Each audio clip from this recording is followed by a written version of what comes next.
Assalamualaikum students, welcome to our online class New Oxford Modern English Book 5.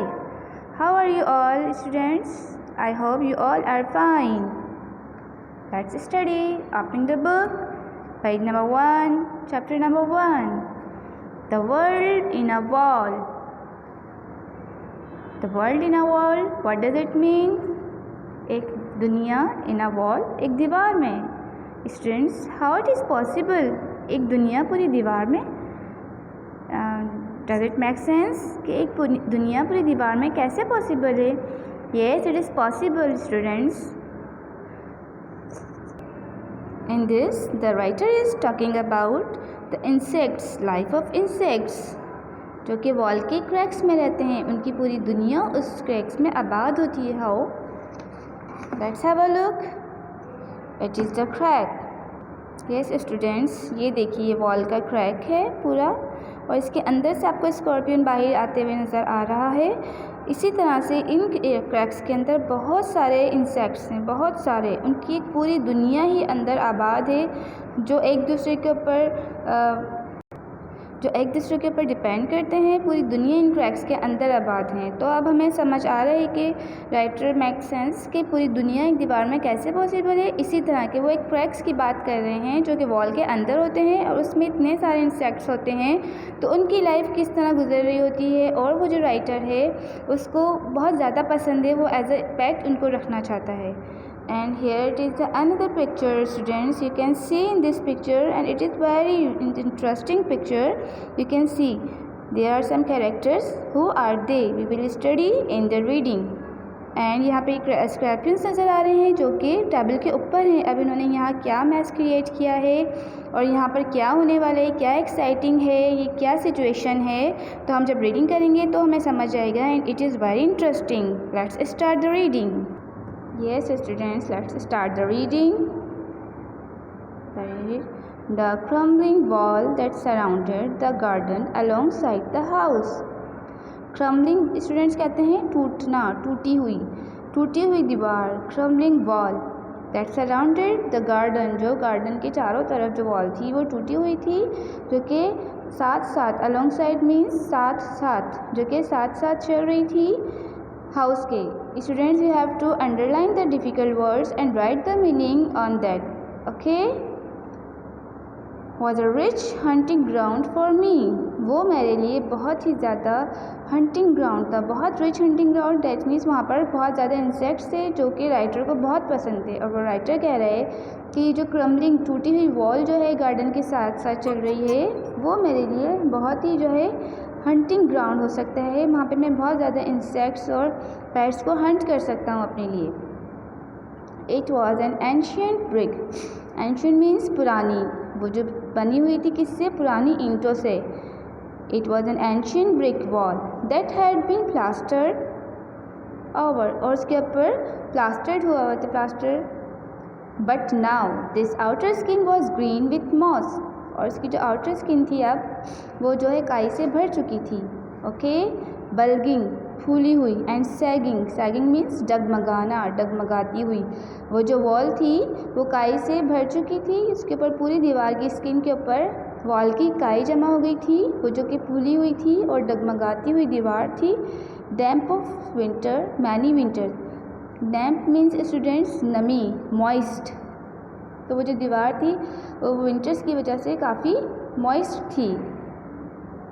The whole surface was an intricate map of cracks. Intricate mean पेचीदा, मुश्किल. जो पूरी surface थी, वो पूरी surface जो थी बहुत मुश्किल नक्शा पेश कर रही थी क्रैक्स का. उस पूरी सरफेस पे, वॉल पे इतने क्रैक्स थे कि वो हमें मैप उसको समझ नहीं आ रहा था. सम सेवरल इंचेस वाइट, कुछ क्रैक्स तो इंचेस वाइट थे, कुछ इंचेस वाइट थे. दर एज फाइन एज हेयर्स, और कुछ जो हैं बालों की तरह बिल्कुल फाइन थे, बारीक थे. Here and there large pieces had dropped off. यहाँ वहाँ से काफ़ी जगह से वो जो प्लास्टर के लार्ज पीसेस गिरे हुए थे.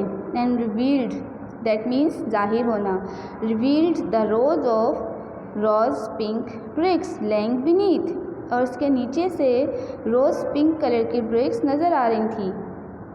रोज़ पिंक कलर की ब्रिक्स तभी हो सकती हैं स्टूडेंट्स जब वो वॉल मॉइस्ट थी, ठीक है। मॉइस्चर की वजह से ही उसके अंदर इंसेक्ट्स थे, और वो मॉइस्ट किस वजह से हुई थी, विंटर्स की वजह से, बहुत ज़्यादा विंटर्स के डैम्स थे, इस वजह से वो मॉइस्ट थी। तो हमने students put the date here, students mark the pencil here and put the date of reading. इस पैराग्राफ में we have understand that the wall was very crumbling all over and it has many moss bulging and sagging, and its maps are intricate map of cracks. There are many cracks on the wall.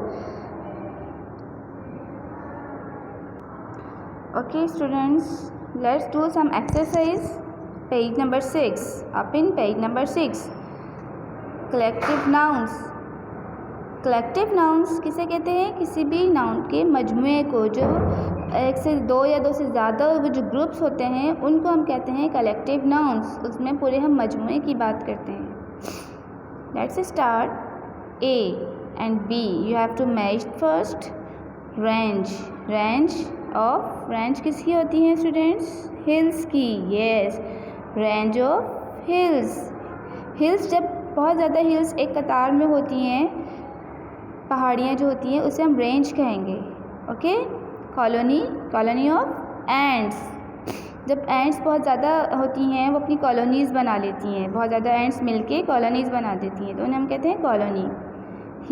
Heap of stones, बहुत ज़्यादा stones जब पत्थर जमा होते हैं एक साथ तो उन्हें कहते हैं हीप। फ्लॉक ऑफ शीप, जब आपने देखा होगा शीप का जब एक पूरा रिवर चल रहा होता है उससे ये हमें नज़र आता है तो हम इसे फ्लॉक कहते हैं, शीप नहीं कहेंगे, फ्लॉक कहेंगे। और जब हम फ्लॉक कहेंगे तो हमें समझ आ जाएगा कि ये शीप ही है, शीप के बारे में बात होती है। हर्ड ऑफ काउस, बहुत ज़्यादा काउस जहाँ पर होती हैं उसे हम कहते हैं heard. Pack of hounds students बोरी को भी कहते हैं, तो जो बहुत ज़्यादा इस तरह की बोरी होती है तो उन्हें हम पैक कहते हैं, pack of hounds. Litre of puppies, जब बहुत ज़्यादा पपीज़ हमें नज़र आते हैं एक साथ तो लिटर ऑफ पपीज़ कहलाते हैं। स्कूल ऑफ फिश जब एक काइंड की बहुत ज़्यादा एक ही जगह पर होती हैं तो स्कूल ऑफ फिश कहलाती हैं। डेक ऑफ कार्ड्स जो हम प्लेइंग के लिए भी यूज़ करते हैं, कार्ड्स और डिफरेंट कार्ड्स जो होते हैं जब हमें एक से दो या दो से ज़्यादा मिकदार में हमारे पास कलेक्टिवली वो मौजूद होते हैं तो उन्हें डेक कहते हैं। बंच ऑफ कीज़, हमारे पास दो या दो से ज़्यादा जब कीज़ होती हैं, बहुत ज़्यादा कीज़ होती हैं तो हम उन्हें बंच कहते हैं। ओके। पैक ऑफ वुल्व्स, जब भेड़ बहुत ज़्यादा होते हैं भेड़िए तो वो कहलाते हैं pack of wolves. Okay students, you have to match this and do work in your books. And before doing work, you have to put the date on the top of the exercise. Then do the work in your book. Now, students, we will discuss the next paragraph in the next reading. Till then, Allah Hafiz. Take care.